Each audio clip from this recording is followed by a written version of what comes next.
hello everybody. We're so happy to have you. As we let people kind of trickle on in here, I'll do some housekeeping for us. So my name is Brianna Coma and I'm with Conservation Nebraska.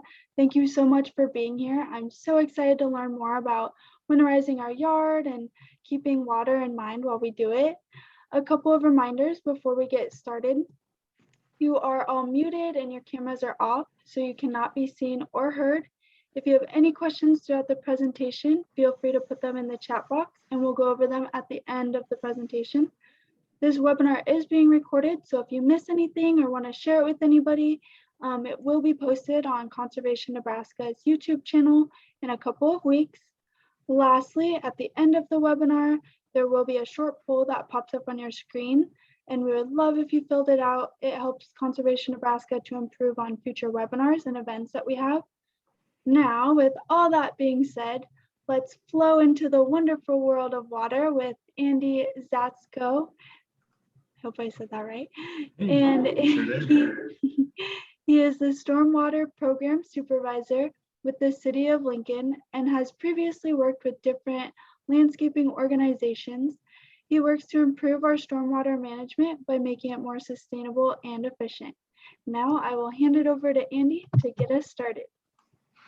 All right. Thank you very much, Brianna. What you are going to see on the screen now,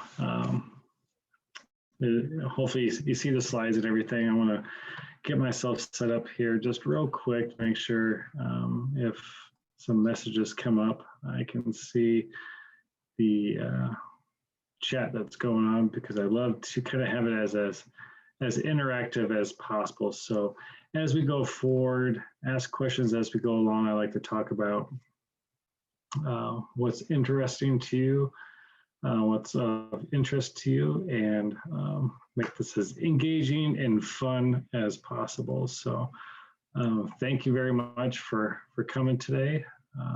And with that, we'll kick things off. And the topic we're going to kind of talk about is preparing your yard for winter. Now, that can mean a lot of different things to a lot of different people. But with my role as Stormwater Program Supervisor here with the City of Omaha is to make sure water stays clean. And so the angle that we're kind of coming at things with is we're going to talk about yard and your landscape with a kind of an emphasis on how to keep water clean, generally speaking. But my previous 15 years of landscaping prior to that led me to help you and answer questions that may be more general in nature for your landscape, and also just good tips and tricks for keeping your yard clean, which in result turns or makes water clean as well as we move forward. So if you have questions at all, definitely please put them into the chat. Let me know what's going on, and we'll kick it off from here.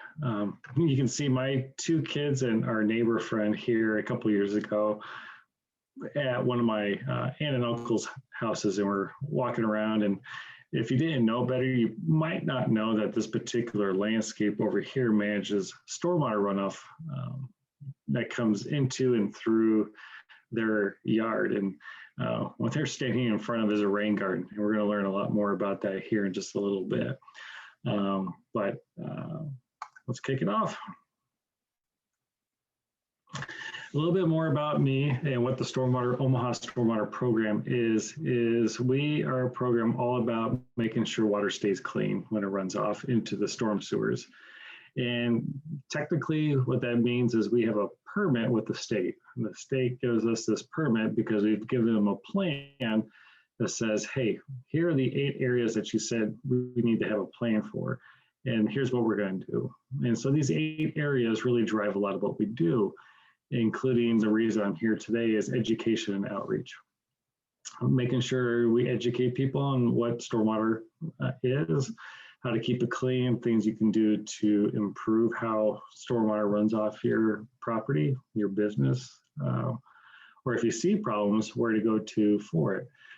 We do a lot of other things, a lot of what people see out in the while driving around is at construction sites. You know, your number 4 construction site runoff, the silt fences that run around it, lots of different things that we interact with in hopes of, again, making water clean as it leaves our site.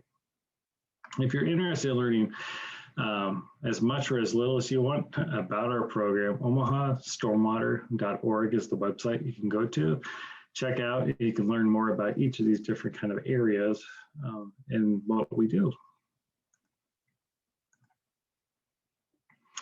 So the first thing I like to lead up with any presentation, and I apologize if you've seen me present previously, but I like to make sure we're all on the same page when we get rolling, is what is stormwater? For some like me who are in the business, we'll call it, of dealing with stormwater, it's obvious what it is, but just to make sure everyone knows, when we talk about runoff or when we talk about stormwater, we're talking about precipitation like you see here over downtown Omaha that falls from the sky and then runs off our environment, runs off our urban areas. When water hits a concrete, it runs off. When it hits our lawns and it can't soak in the ground and runs off, that's stormwater runoff. And so snow melt, sleet, rain, all those things that run off the surface is stormwater. And so here you can see a picture of a nice thunderstorm right over downtown as we're looking to the north from Spring Lake Park here. Now, why is stormwater a problem? It's because we have impervious surfaces.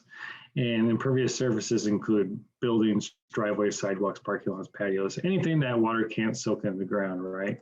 And so if it can't soak in the ground, it has to run off and go somewhere into our neighbor's yard, into the street, into a place that maybe it wasn't meant to before. And so this is a graphic. This was my thesis work going through grad school. And here on the left side, I'm not quite sure if you can see my mouse moving over the screen, but if you can, we have Maple Street kind of going right through the middle of this area. This looks like a map here. And then 72nd Street running north and south. And so we're talking about the Benson area here. And what you see here is tracing of every single building, driveway, sidewalk, street in that area. And when you break it all down in this 101 acre watershed, 53, just a little bit under 54 acres of that 101 is permeable, or it's not covered by something. The rest of it's covered by about 15 acres of buildings, 7¼ acres of driveways.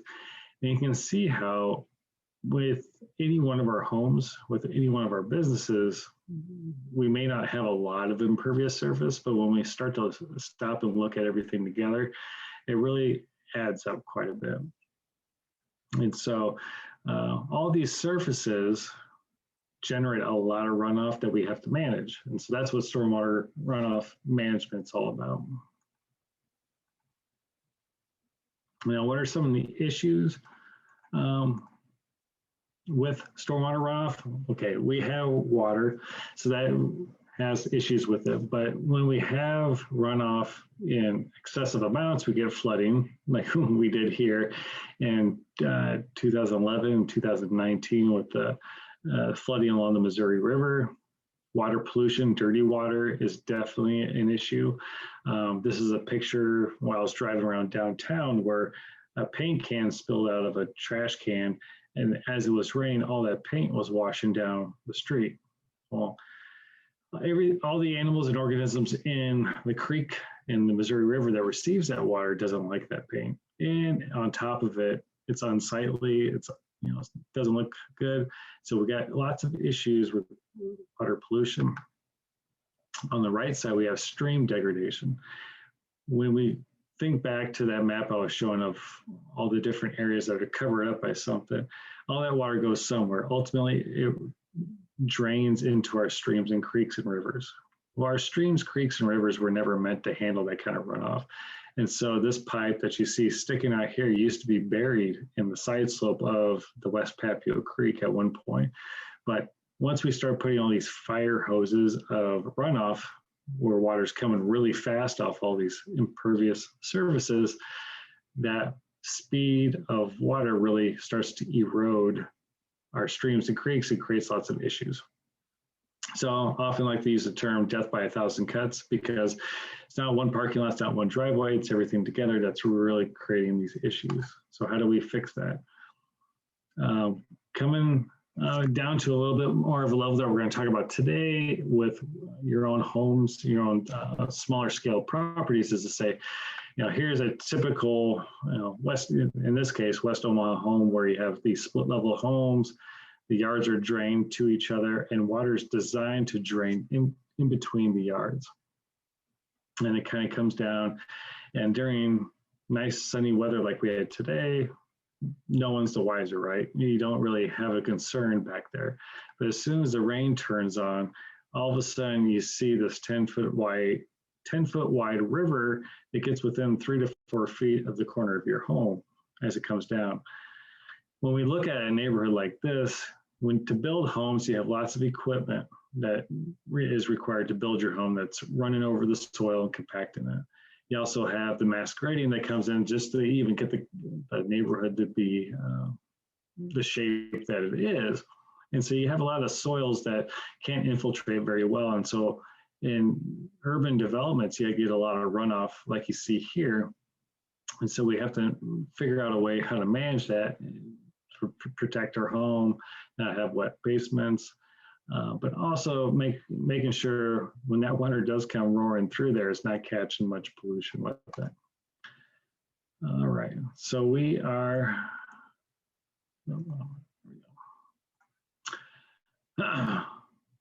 here is a case, I think this slide's out of order, so I apologize. When we talk about green infrastructure, and we're talking about the landscape that manages water. And when we have runoff from all these impervious surfaces, whether it's from our driveways, parking lots, it really adds up. To give it some context, we have a wetland project that's near 35th and Maple, and it takes runoff from about 273 acres of a neighborhood. So we're talking about a really big area.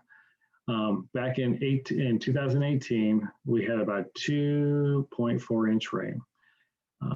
From that area coming down to it, typically I would ask you to submit your guess of what you think, how much runoff comes into the park from that 273 acres.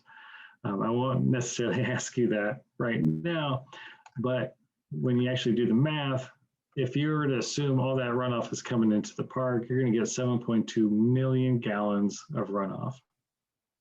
That's a lot of water to have to manage, and be thankful that you don't have to manage that at your home. That's a lot of water. It adds up quick and requires a lot of thinking, engineering, design, and process so that this water doesn't damage what we love and protect, like our homes and our loved ones. So pulling that forward to kind of, so we have, right, a lot of runoff that gets generated with our impervious surfaces. Our average rainfall is 30 inches in a year. Now, if you take 1,000 square feet of impervious surface, or 1,000 square feet of your roof, and it rains 1 inch, you're going to get about 600 gallons of water that comes off of your roof in that 1 inch of rain. Now multiply that by 30, that's a lot of gallons of water that comes off just your 1,000 square foot of roof. Looking at Epley Airfield's recent history, this is kind of what we see, feast and famine, right? We have some years of a lot of rain, like we had in 2015, where we had 44.5 inches. Or it's famine like last year, where we had 17.5 inches of rain. If you take the difference between those two years, you're almost at the average rainfall that we have in a year, 26.87 total rainfall spread. So we have to have a landscape that can adapt to a lot of different situations. And when we talk about our yards and how to maintain them, you know, every year is not going to be the same. So one of the things to take away from today is, you know, be in tune with your yard. How does it react to different conditions? You know, how does it react to a year with next to no rain and years with a lot of rain? And you never know what you're going to get. So far in 2021, we have about 26.5 inches of rain so far. So we're pretty much right at average overall at Epley Airfield for 2021. All right, so now we start to get into the fun stuff is green infrastructure. Green infrastructure, when I talk about it here today in the context of our yard and our landscape, is things that we do to preserve, connect, and mimic natural process to manage rain lands. This is a picture of Creighton Prep. And the only thing you really need to know about this is you have Creighton Prep's parking lot up here in the foreground, in the background. And the street you see here is Western, 72nd Street's at the back. And so you have all this runoff coming from that parking lot down into this rain garden right here. And so this green infrastructure or bioretention garden is meant to just hold this water for a short amount of time until it gets soaked in the ground or slowly drain out through a pipe that's under the surface. So that is a man-made feature that's meant to mimic a natural process to manage rain closely to where it lands. So hopefully that makes sense, and that's going to be kind of the overarching concept of when I talk about green infrastructure, what we're talking about.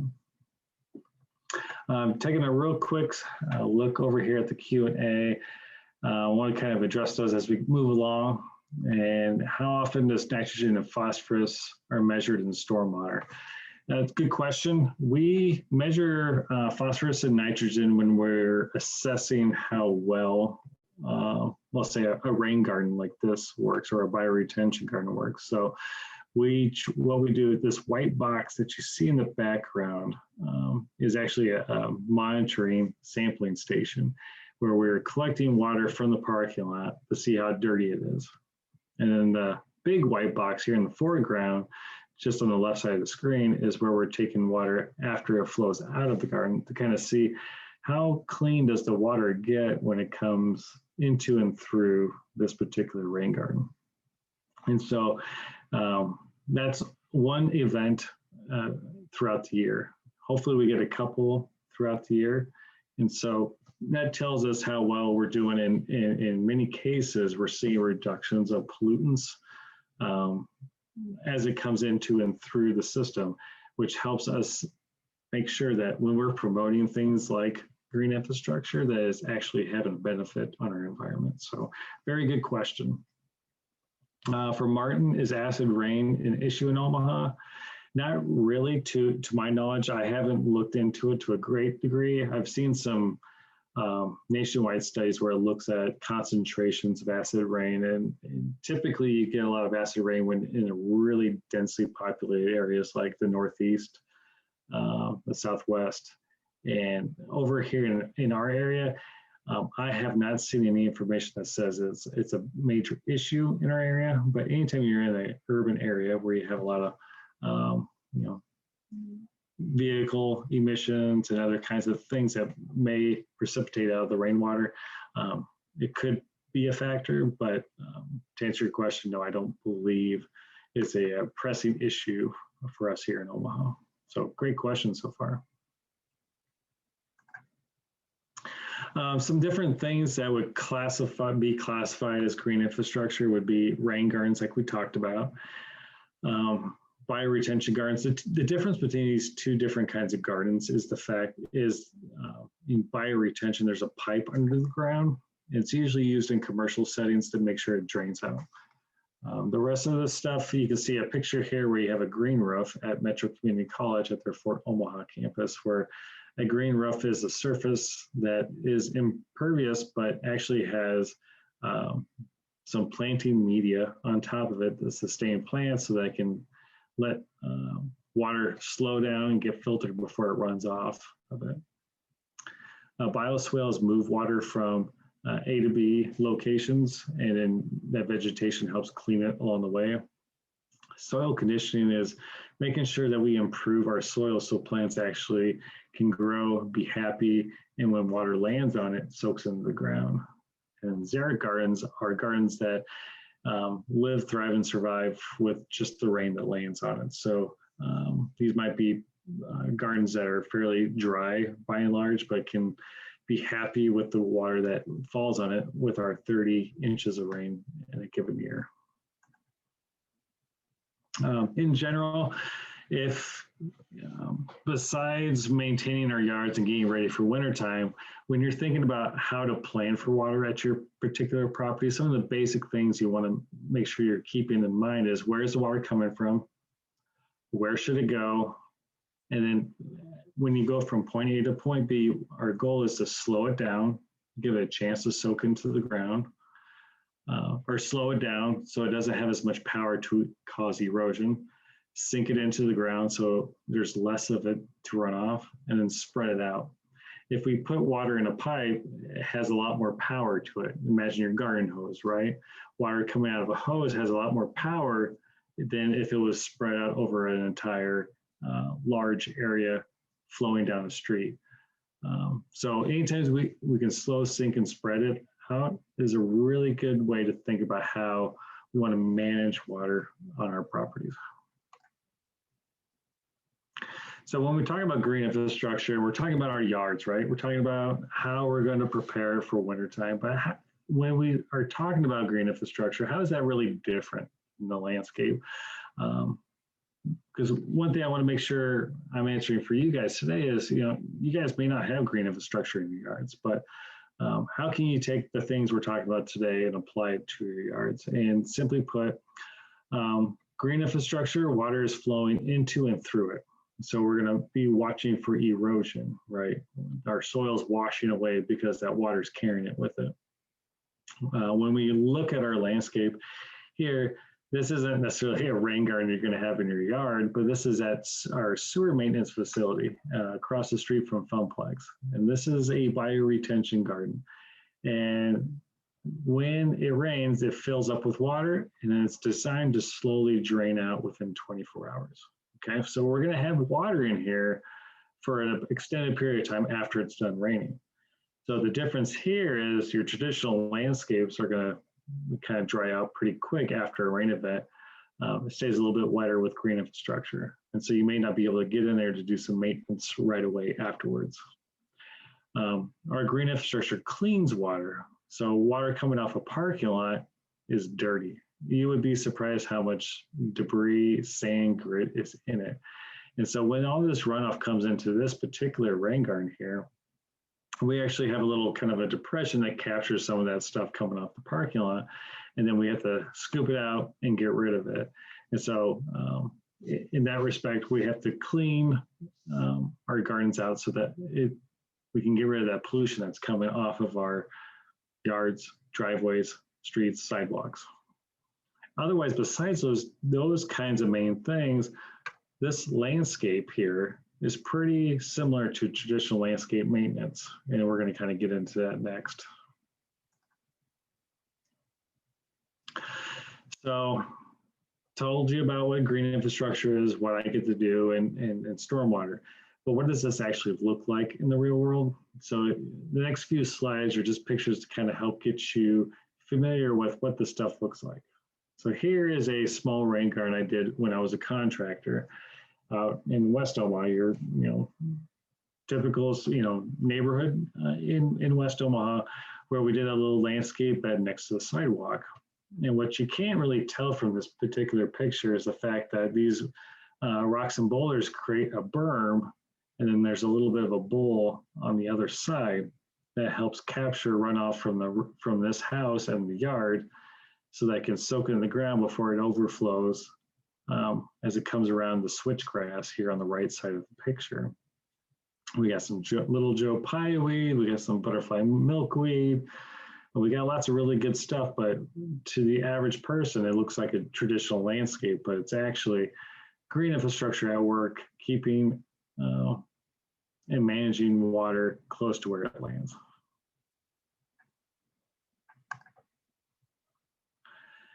Here's another picture. The first picture I showed my kids walking around. So this is another picture of that particular backyard, but it shows you that in this particular neighborhood, water is draining between the backyards. Water does not respect property lines.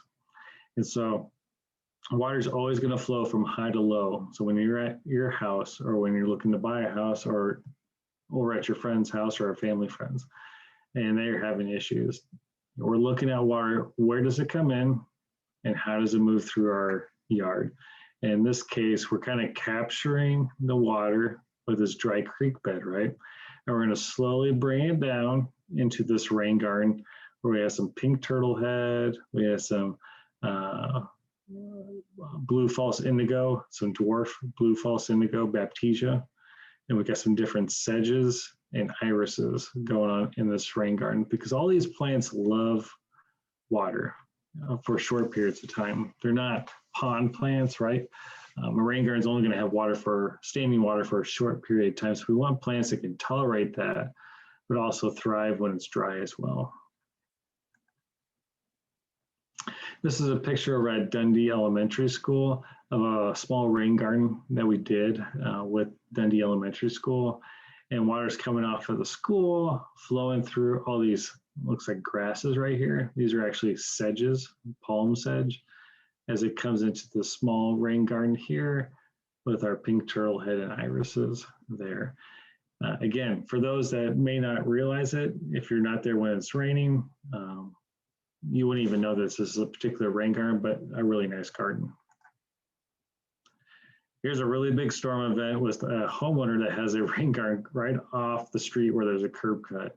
And so you can see when it rains and it rains heavy, it's less about how much water can we hold, but just making sure water doesn't tear things apart. So in this particular rain garden down here at the downstream side, it actually can overflow and it flow back into the street so that we're not damaging the garden itself, not damaging the property. Here's another rain garden, calmer rain event, right? Water's coming in off of the street and you can see the bowl here as it's filling up. When it fills up to its maximum level, it'll overtop here, kind of on the left side and drain back towards the street. And all this is, we're managing runoff, we're capturing pollution, and we're getting free irrigation for the plants in our landscape.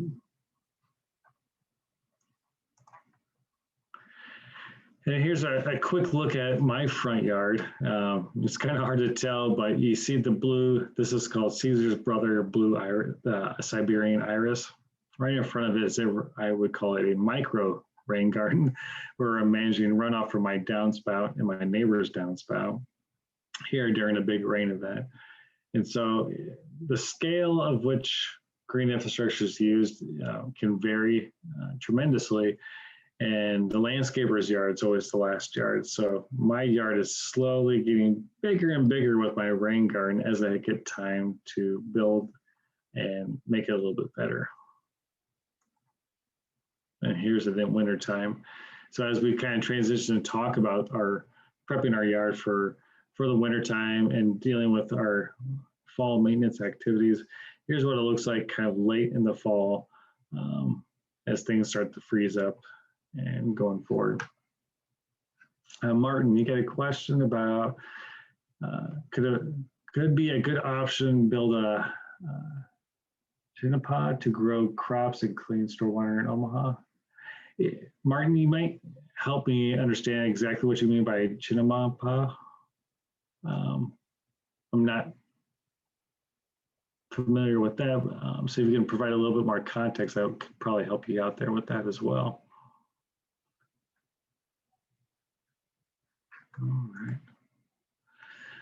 All right, now as we start getting into the meat and potatoes of this whole conversation, I want to show a couple time-lapse videos of plants, because whether it's a green infrastructure project in a rain garden or it's your own traditional landscape, plants are dynamic. They are living, things change.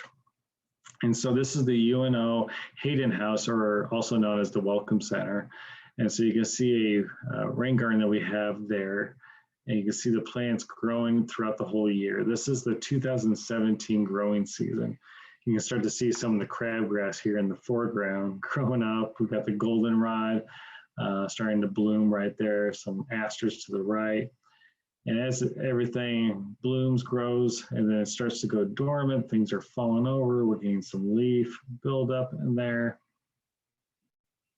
And you can see how dynamic a landscape is, and there it is. The landscape was cleaned up and the snow moves in.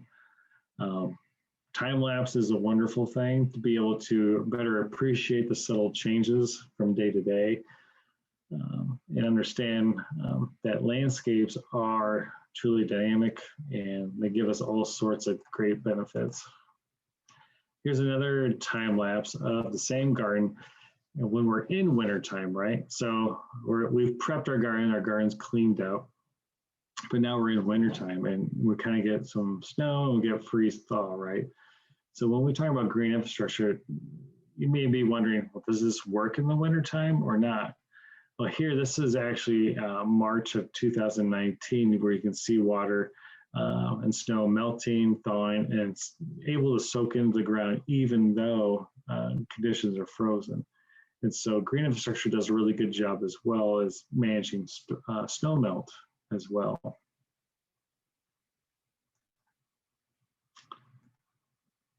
All right, one last time lapse, and this one is those gardens that you see here, but from a camera up on a pole, and you can see the maintenance staff with UNO coming in and doing maintenance on the 2 rain gardens and the additional landscaping around it.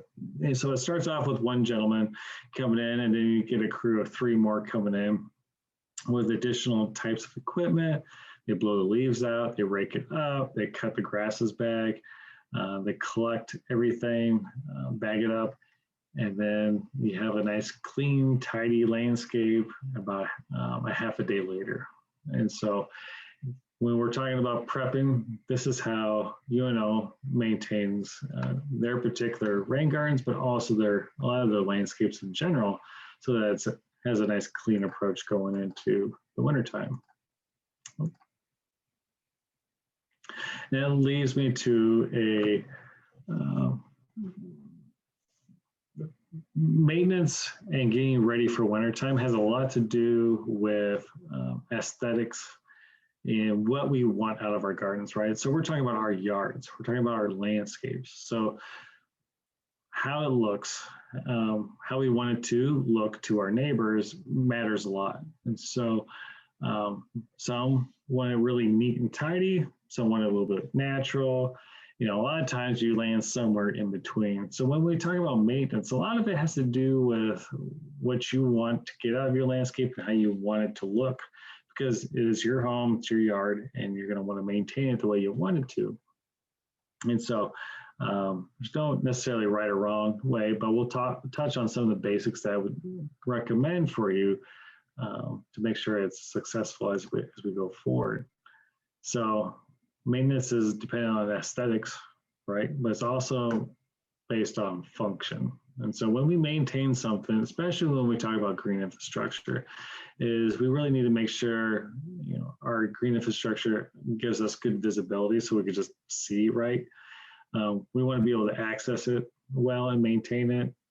We want to make sure we have nice clean edges. The water can get into and out of the gardens. And then we also have our own time. We have to think about how much time do we want to spend on it? How much money do we have to budget for it? All these things come into different aspects for how we're going to maintain something and do it. And so these are the overriding considerations we have, whether it's our own home or our place of business.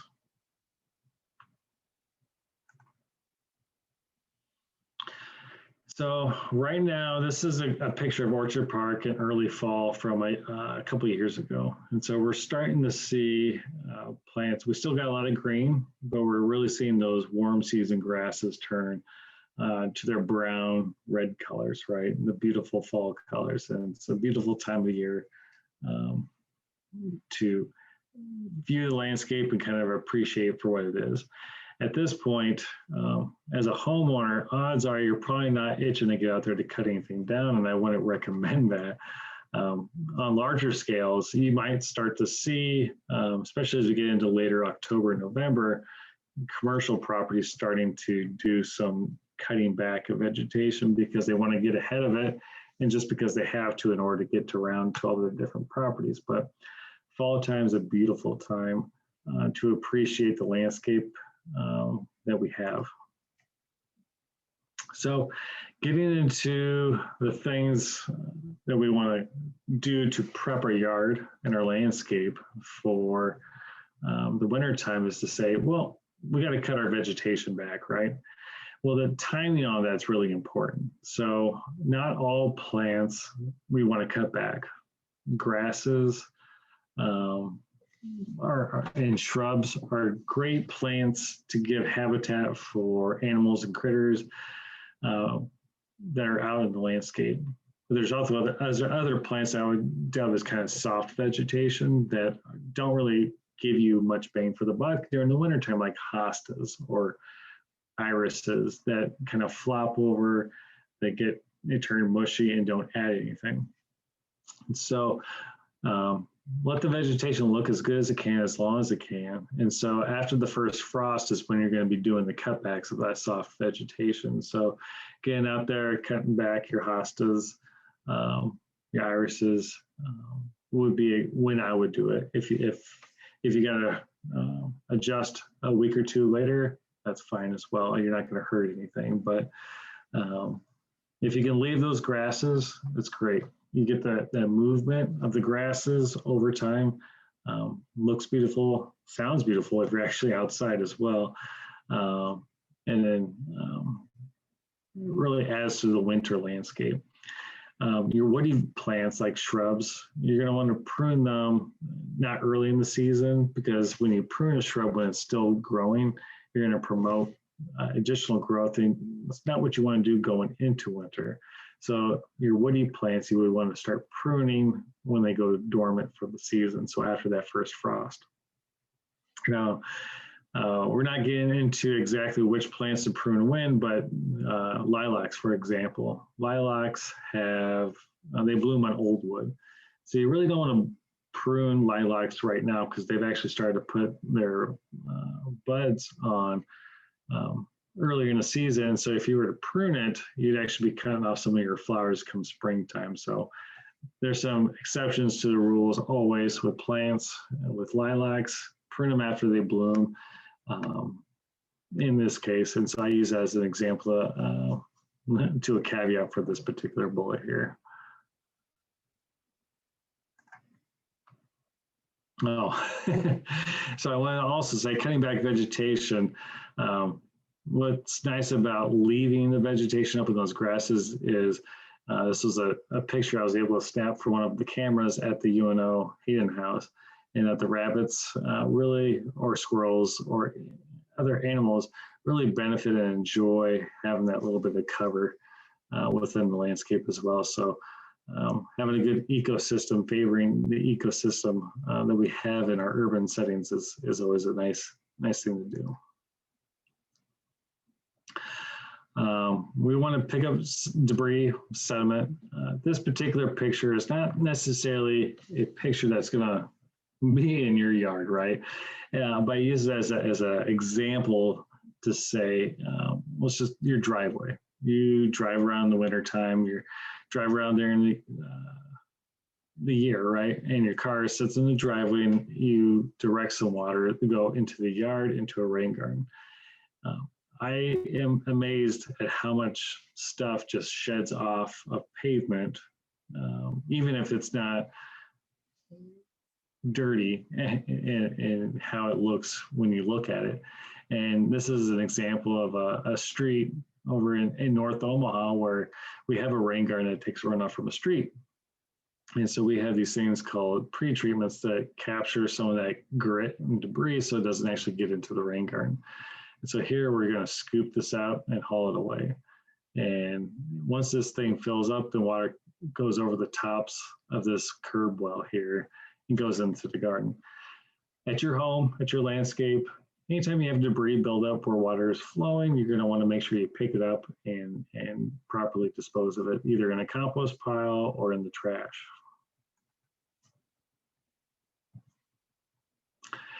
Any landscape, proactive maintenance is always going to be easier than reactive maintenance. And here's an example of that with a rain garden that the homeowner that was kind of taking it on passed away, and the new property owners didn't quite fully understand it and neglected this particular rain garden. And so what you see here is a lack of maintenance. And if you were to go out here once every other week and just snip out the weeds, yep, it's really easy to kind of keep up with it. When you ignore it for a couple of months, you start to get a lot of volunteer trees and weeds and maybe some shrubs that aren't happy or weren't fully established, and creates a lot more issues. So in this particular case, what you want to do is remove your overgrowth, right? You kind of want to clean out some of this material that you can easily tell it's a weed. Going into wintertime and everything, all the vegetation drops away. You might not know exactly what's a weed or not come springtime. So right now is a great time to get in there, and you can tell what's a weed and what's not, and get that out of there and really thin that stuff out. Also, as we move through the fall, there's going to be a lot of leaves coming in. It's a good idea to be able to take that dead vegetation and pull it out. If you can mulch it up and even use it as mulch, even better. I haven't bagged any leaves in my yard at all over the years. So using those leaves as mulch is free, it's easy, and it's effective. Come springtime, sometimes I'll put a little fresh mulch on it to make it look a little bit tidier in sorts. But it's a nice, easy way to use our natural vegetation as mulch. And we're also going to want to make sure we are cleaning our entrances and our exits like we talked about before. So if we have a landscape where water's flowing into, through, or out of it, make sure it can do that and that there's not vegetation blocking those flow paths.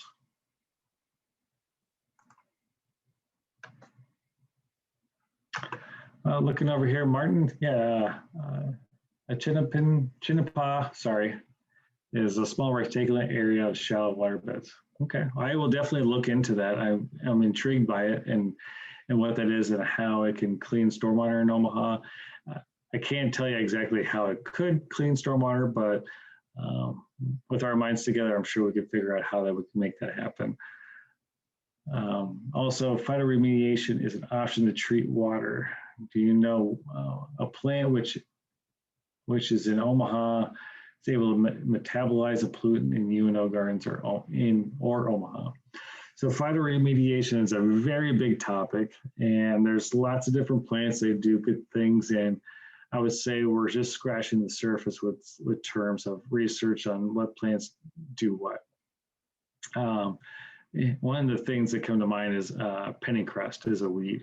Pennycrest nobody wants in their landscape per se, but it's actually been found to be able to uptake lead into its foliage. And so you could theoretically plant pennycrest or let pennycrest grow in an area where it has lead in the soil. It could uptake it, and then you can harvest that vegetative material and haul it away and remove lead that way. Now that's a very slow process, and that's an example of what phytoremediation is.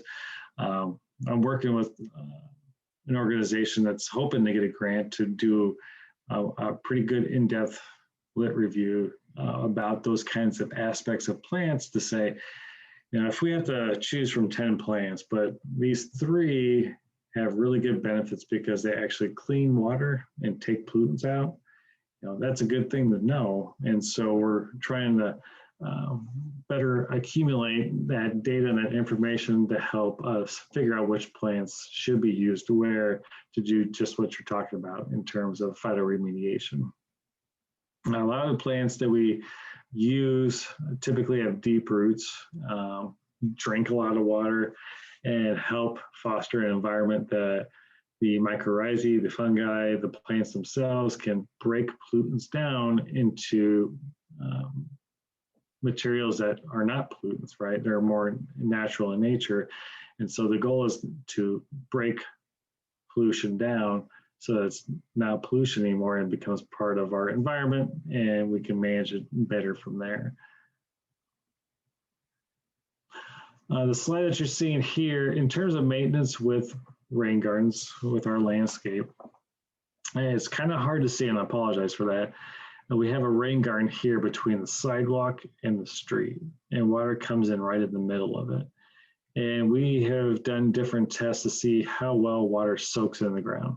So the biggest thing to take away is as you move away from that area where water flows in, the numbers get really big. You know, if you look up here at the top part of the street side rain garden, you got 76 and 152 inches per hour of water can soak in the ground. That's really, really high. If you look right next to the inlet, it's 5.7. Well, the reason for that is all that schmutz coming up the street, right, is loading the rain garden right there. And so it kind of clogs the soil. And so you got the plants trying to fight the good fight to keep infiltration going where it needs to be. But as you move away, the plants filter out those sediments and that schmutz coming off, and then you have these infiltration rates that are maintained higher. So whenever we're maintaining a rain garden, where water comes into it's going to be an area where you're going to want to focus a little bit more than the rest of it.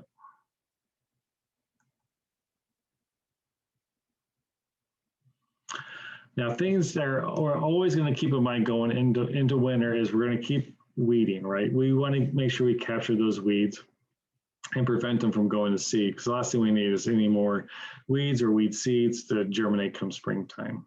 Plants need water. So right now we're kind of in a little bit of a drought. So we're watering our yards, we're watering our landscapes to make sure our plants are able to drink. As we actually make that final push into winter, give them a really good deep drink, and then hopefully will push them through the winter time, given we have some snow. If it's a really dry winter, you may want to periodically water them throughout the winter as well. When we're dealing with landscapes that manage water, oftentimes we're going to redistribute mulch or top it off so that it looks nice and clean, depending on how much of a neat and tidy appearance we are, or how much of a more of a natural appearance we want to have. Right now, seed.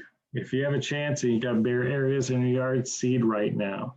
And to seed is get some turf grass seed, or if you're going to plant more of a natural area, get the seed and get it going as soon as you can, because much longer you won't be able to get that seed to germinate and grow and establish before the winter time sets in. So we're right in this window where it's a good time, but you're right up against the end of it. So as we prepare to go into wintertime, anytime you can get areas like this that have no vegetation on it, it's a really good time to seed.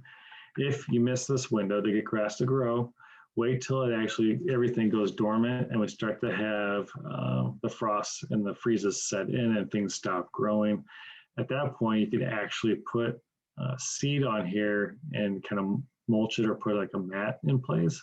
And that's what I would call dormant seeding. And you're getting it ready to go for springtime. So the seed's there, it's going to have the snow on it, it's going to have some moisture. So once the temperatures rise in the springtime, it'll be that much better off come springtime to get their areas vegetated. Aerate your yard. If you can top dress with compost, the better. Compost adds beneficial fungi, all sorts of good organic matter to improve the soil of your landscape. So specific to your lawn, you definitely want to aerate right now and then overseed it to get those, again, thin areas or bare areas to get a little bit better vegetated and reducing the compaction, especially if you use your yard with your kids a lot. Walking and just using your yard really compacts it. So aerating, it's a great way to reduce the compaction and let your yard soak water in versus running off. If you have a rain barrel in your landscape, you're going to want to disconnect it before the freezing conditions set in, empty all the water out of it. It's a good time to clean the inside of it as well, and then clean the filter that keeps all the leaves and debris out, And then if you can, store the barrel inside, upside down, so nothing accumulates in the inside of it. And then inside, it'll help kind of preserve the integrity of the plastic that, or whatever material that your rain barrel is made of, so that it doesn't become brittle from freeze thaw cycles. So anytime you can protect it, that's great. Fall is a really good time for planting. So go to your big box stores or nurseries, get a few plants, get them planted. It's a really good time with the cooler temperatures now that we're breaking after this 90-degree weather. Maintain our landscapes to get some bold areas. You can usually find some pretty good deals out there with planting.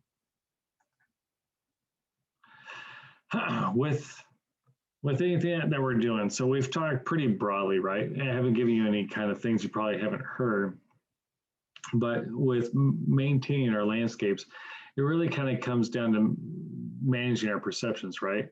And so we have to let our landscape tell us what it needs as well. Our landscapes are living systems. They're not going to look the exact same year after year, right? They are going to change and evolve over time.